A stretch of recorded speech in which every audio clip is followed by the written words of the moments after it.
Assalamualaikum warahmatullahi wabarakatuh. Hai, perkenalkan, nama saya Rika Damayanti, NPM D10170014 dari Prodi Kesejahteraan Sosial Fakultas Ilmu Sosial dan Ilmu Politik Universitas Bengkulu.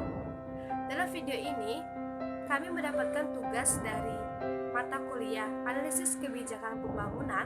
Dosen pengampu itu Bapak Aris Munandar DR Sos MSI untuk meresum buku yang berjudul Metode Kuantitatif untuk Analisis Kebijakan, penerbit Swendi, cetakan pertama Januari 2013, PT Penerbit IPB Press. Nah teman-teman, dalam buku Metode Kuantitatif untuk Analisis Kebijakan ini terdapat 11 materi. Yang pertama itu adalah analisis kebijakan, yang kedua metode kuantitatif, yang ketiga pendekatan partisipasif, yang keempat itu analisis multi kriteria, yang kelima itu analisis stakeholder, yang keenam itu adalah partisipasi role appraisal atau singkat PRA, yang ketujuh itu adalah analisis perspektif atau AP, yang kedelapan itu adalah analytical heuristic process atau HAP, yang kesembilan adalah trade off analysis atau TOA, yang kesepuluh adalah multi-dimension sharing atau MDS. Nah, yang terakhir itu adalah implikasi. Dalam video kali ini saya akan meresum dari 11 materi tersebut, agar dengan adanya video ini kita bisa sama-sama mendapatkan ilmu dan pembelajaran bersama ya teman-teman. Baiklah, kita mulai aja dengan materi yang pertama, yaitu mengenai analisis kebijakan. Analisis kebijakan bertujuan untuk menganalisis dan mencari alternatif kebijakan yang dapat dipakai atau digunakan dalam dasar pengambilan keputusan bagi penentu kebijakan. Nah teman-teman, kebijakan ini dibuat untuk menangani suatu masalah atau untuk menangani suatu masalah yang ada di masyarakat. Kebijakan itu dikeluarkan apabila penentu kebijakan itu ingin mengatasi masalah yang utama yang dialami oleh masyarakat. Nah teman-teman, kebijakan itu sendiri merupakan suatu rangkaian tindakan dan suatu peraturan. Kebijakan adalah solusi atas suatu masalah. Kebijakan itu terdiri dari kebijakan publik. Kebijakan publik adalah suatu kebijakan yang dipilih pemerintah untuk dilakukan dalam mengatasi masalah. Untuk membuat suatu kebijakan, terdapat beberapa langkah. Yang pertama itu mengenali dan merumuskan isu atau mengenali suatu masalah yang utama yang dialami oleh masyarakat. Yang kedua, merumuskan tindakan dalam mengatasi masalah tersebut. Yang ketiga, memberikan alternatif tindakan. Yang keempat, memilih tindakan sebagai kebijakan yang tepat. Yang kelima, pelaksanaan kebijakan tersebut. Yang keenam, evaluasi kebijakan. Nah teman-teman, evaluasi ini dibutuhkan karena setiap kebijakan yang dibuat oleh penentu kebijakan itu harus mendapatkan efek langsung atau harus dirasakan efek langsungnya oleh masyarakat tentang apa kebijakan apa yang dibuat oleh pemerintah. Baiklah teman-teman, materi yang kedua yaitu metode kuantitatif. Di sini saya sedikit menjelaskan saja tentang metode kuantitatif ya teman-teman. Nah, karena mungkin sedikit tahu teman-teman sudah mengerti apa itu metode kuantitatif. Metode kuantitatif ini adalah suatu pendekatan kuantitatif yang dapat membedakan variabel secara lebih mudah, sehingga dapat dimodelkan dengan berbagai model statistik dan dapat membuat faktor-faktor yang tidak terkait dengan objek. Nah, metode kuantitatif dan kualitatif ini merupakan dua pendekatan yang berkembang dalam riset ilmu sosial termasuk kebijakan. Jadi, kebijakan itu bisa dianalisis dengan menggunakan metode kuantitatif ya teman-teman. Nah, materi yang selanjutnya yaitu metode partisipatif. Pendekatan partisipasif ini sangat berguna sekali bagi pembangunan ya, atau kebijakan pembangunan lah seperti itu teman-teman. Karena metode penelitian partisipasif ini justru menekankan peran aktif dari partisipasi, nah baik itu dari pihak luar atau pihak sendiri, terutama itu masyarakat. Dalam setiap kebijakan yang dibuat itu sangat penting sekali adanya partisipasi dari masyarakat. Partisipasi dapat didefinisikan sebagai bentuk keterlibatan dan keikutsertaan masyarakat secara aktif ataupun sukarela. Nah, baik karena alasan dari dalam diri ataupun dari luar diri. Metode partisipatif ini merupakan suatu perubahan situasi, di mana suatu perubahan situasi itu meliputi dapat meningkatkan pengetahuan, kemampuan bagi masyarakat dalam memahami dan mengubah, serta kemauan masyarakat untuk memecahkan masalahnya sendiri. Maka sangat diperlukan partisipasi ini ya teman-teman untuk mengubah situasi kehidupan mereka sebagai bentuk harapan dari masyarakat itu sendiri. Jadi teman-teman, pendekatan partisipasif ini sangat penting untuk analisis pembangunan atau kebijakan, karena setiap partisipasi yang diberikan oleh masyarakat itu dapat berdampak besar kepada kedepannya, atau dalam pembangunan, dalam pembuatan kebijakan itu sangat penting sekali adanya partisipasi, karena keikutsertaan masyarakat dalam mengubah masalah atau memecahkan masalah itu sangat penting. Oke teman-teman, materi selanjutnya adalah analitik stakeholder. Analisis stakeholder merupakan alat penting dalam mengidentifikasi para pelaku pembangunan. Pelaku pembangunan itu meliputi orang dan organisasi yang terlibat ataupun yang terkena dampak langsung dari suatu perencanaan. Manfaat dari analisis stakeholder ini sendiri itu antara lain, yang pertama itu untuk memberikan gambaran jelas tentang stakeholder yang ada pengalaman dengan proses perencanaan partisipasi.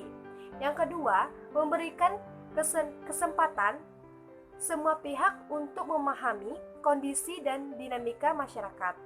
Yang ketiga, memberikan data yang diperlukan untuk menentukan tujuan, sasaran, dan teknik perencanaan pembangunan.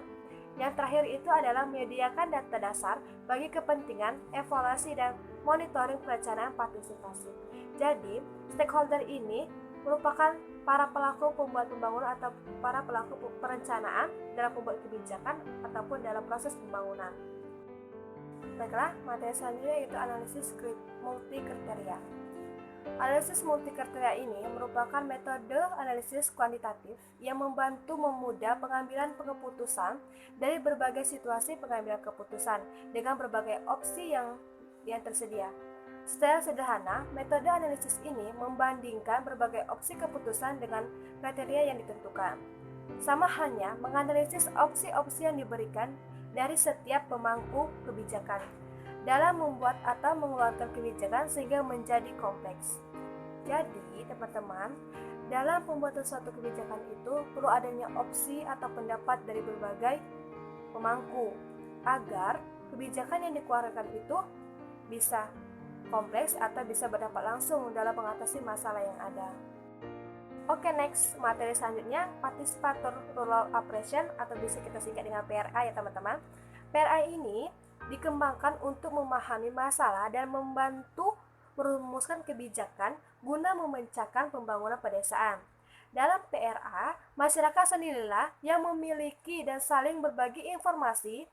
Orang luar hanya sebagai fasilitator. Ingat ya teman-teman, orang luar hanya sebagai fasilitator atau penyedia pelayanan saja. Dalam PRA, fokus group decision atau bisa disingkat dengan FGD. FGD merupakan bentuk penelitian kuantitatif di mana sekelompok orang yang bertanya tentang sikap mereka terhadap layanan dan konsep. Jadi dalam PRA ini mereka itu lebih bertanya tentang sikap mereka terhadap pelayanan yang ada dan konsep yang disediakan dalam pembangunan tersebut. Oke, next, materi selanjutnya analisis perspektif. Analisis perspektif adalah satu cara atau pendekatan untuk menganalisis beragam kemungkinan yang terjadi di masa depan. Tujuan dari analisis perspektif ini adalah untuk mendefinisikan tujuan pembangunan jangka panjang, untuk menentukan strategi yang akan digunakan atau diikuti agar sistem pencapaian tujuan, dan untuk menerjemahkan strategi ke dalam perencanaan. Terdapat 5 langkah yang harus dilakukan dalam analisis perspektif ini. Yang pertama itu mengidentifikasi faktor penentu di masa depan. Yang kedua, menentukan tujuan, strategi, dan kepentingan. Yang ketiga, mendefinisikan dan mendeskripsikan evolusi kemungkinan di masa depan. Oke, segitu saja teman-teman. Oke, selanjutnya Analytical Heuris Process atau HAP. HAP merupakan metode yang digunakan untuk memecahkan masalah yang kompleks dan tidak berstruktur ke dalam kelompok yang mengatur kelompok. HAP merupakan salah satu metode pengambilan keputusan multi kriteria yang dapat membantu kerangka pemikiran manusia, di mana faktor logika, pengetahuan, atau emosi, dan rasa optimal ke dalam suatu proses sistematis. Oke, next, materi selanjutnya yaitu Trend of Analysis atau disingkat dengan ROA merupakan sebuah proses di mana stakeholder itu dilibatkan untuk mempertimbangkan strategi-strategi pengambilan atau pengelolaan yang berbeda dan secara tegas menentukan prioritas kegiatan. Analisis trade-off merupakan alat yang dapat membantu mengambil kebijakan memahami konflik pengguna sumber daya dan preferensi stakeholder. Jadi, analisis trade-off ini dapat membantu dalam mengambil sebuah kebijakan karena dalam analisis trade-off ini melibatkan para stakeholder yang memang ahli dalam bidang kebijakan tersebut. Selanjutnya adalah multidimensional selling atau MDS. MDS adalah metode yang dapat memotret tingkat keberlanjutan pembangunan pada saat ini yang dilihat dari semua dimensi pembangunan tersebut. MDS merupakan alat untuk mengamati lapangan serta hasil perhitungan antara baik dan buruk dari suatu pembangunan tersebut, teman-teman. Nah, selanjutnya atau yang terakhir itu adalah implikasi. Implikasi ini merupakan cangkupan dari materi yang sudah dibahas tadi. Nah, implikasi atau berbagai metode atau konsep serta pendekatan yang sudah dijelaskan tadi, pada dasarnya itu memiliki kelemahan dan keuntungannya tersendiri dalam penerapannya. Untuk dapat berfungsi secara optimal dan lebih baik, maka dalam analisis itu perlu adanya tujuan dan keinginan. Maka dapat mengkombinasikan berbagai teknis yang ada. Di antaranya itu adalah analisis SWOT dan HAP dan analisis sebagainya. Jadi untuk mendapatkan hasil yang lebih baik, maka perlu adanya kombinasi dari berbagai teknis atau analisis yang ada ya teman-teman. Maka analisis kebijakan pembangunan itu bisa diterapkan secara optimal dan lebih baik. Oke teman-teman, itulah rangkuman saya dari buku metode kuantitatif untuk analisis kebijakan penerbit Swendi ini ya teman-teman. Jika ada kesalahan dalam saya menyampaikan materi ini atau rangkuman saya kurang baik atau kurang tepat, saya memohon maaf karena kita sama-sama belajar dan sama-sama masih dalam proses belajar. Dalam hal ini diharapkan kita sama-sama bisa memberi ilmu dan mendapatkan ilmu ya teman-teman. Semoga bermanfaat ya teman-teman. Dan iya, nanti keterangan bukunya akan saya tulis dalam khusus slide video tersendiri ya, agar tidak ada pelanggaran hak cipta ya teman-teman. Bagi teman-teman yang ingin membaca, silakan membaca buku metode kuantitatif untuk analisis kebijakan. Dah, sampai jumpa. Assalamualaikum warahmatullahi wabarakatuh.